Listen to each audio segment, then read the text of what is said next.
Mu kaseera kano nga kampeyini zikyagenda mu maaso, bannayuganda bangi abatannasalawo ani mutuufu gwe bagenda okuwa akalulu kaabwe. Ab'e Kayunga mu ggombolola y'e Kangulumira n'ey'e Nazigo bano boogedde ebibaluma era ebiyinza okubalemesa okwetaba mu kulonda kw'omulundi guno. Sendo oluguudo lwabitamu mwena alubona alongosa okuba n'oluguudo wali yakuba sowaani ati masepiki ati tenti azibe bwezirana ssente. Omukulembeze yatuwa bino ebya Paris Modo oba obitegeere. Naye kati bannaffe kwe batuukirizaako ebintu ng'ebyo baatuwandiisa abamu naye tetunnaba kulaba mawulire gavaayo. Lwaki?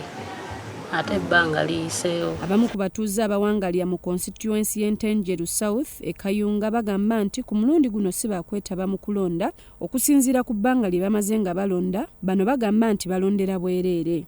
Omukulembeze ayagala abantu bennyini ye banaakola ki banaakwatira ku ntoli. Ayiseewo byayagala so si abantu bye baagala. Kati n'omuntu ajja wano ng'azze ng'obwemupi ajja amanyi nti azze mu bizinesi. Omuntu agenda n'abantu ne yeewola nti miliyoni 5 n'abiteekamu era tubawulira wano juzi wano babadde nga balwanaga wano gwa ssente basigagala kuba yafuuka bizinesi so si kukolera abantu. Omuntu agendayo kwekusa mulungi mu ssaawa zino bayita mu bantu bakuwa 2,000 zikukolera eki zizimba amaka. Ekyandibadde kikyusibwa constitution yandizeeyo nga bwe yali singa si constitution okukwatibwamu osanga bino byonna olusi tebyandibaddewo. Era basabye abakulembeze bonna ku mitendera egy'enjawulo abanaawangula akalulu ku mulundi guno okukoleranga abantu abaabalonda. Nze yosamu babalanda oyo aze ne tugamba nti wuuyo nti aze ne yeenyonnyolako ne tumuwa akalulu olugenda n'afuna akalulu ke fe ab'emabega n'atukola ki n'atwerabira. Kati ng'amakubo agenda n'ayitamu amakubo mabi mulimu abatuyitamu n'emipiira batambuza bigere awamu babuuka bubuusi awamu ne basalinkiriza tebikola ki tebituukirira oba omuwadde akalulu. Paul Ssemujju ssentebe w'eggombolola y'e Nazigo ono agamba nti si kirungi abaana bato okugoberera ebikujjuko by'abanoonya obululu era ategeezezza nti eriyo abaana 2 abaabula mu ggombolola y'e Nazigo lwa kugoberera abakulembeze. Omwana omuto waawulira ku kadoodi ako y'eŋŋoma ey'abagezi.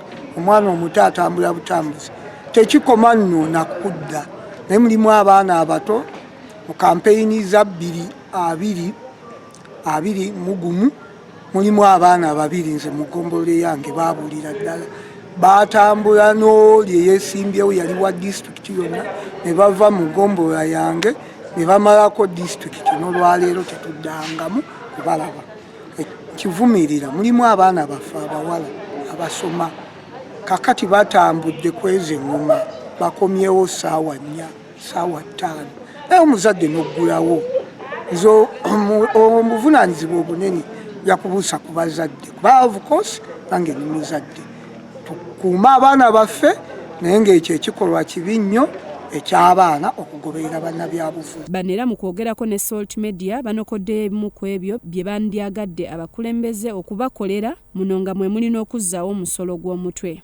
Batuwe ku mazzi amalungi bo wazifa emupi babeereeyo basirikireeyo tebaagala kutujjukira ekyo kafa ababayisaamu.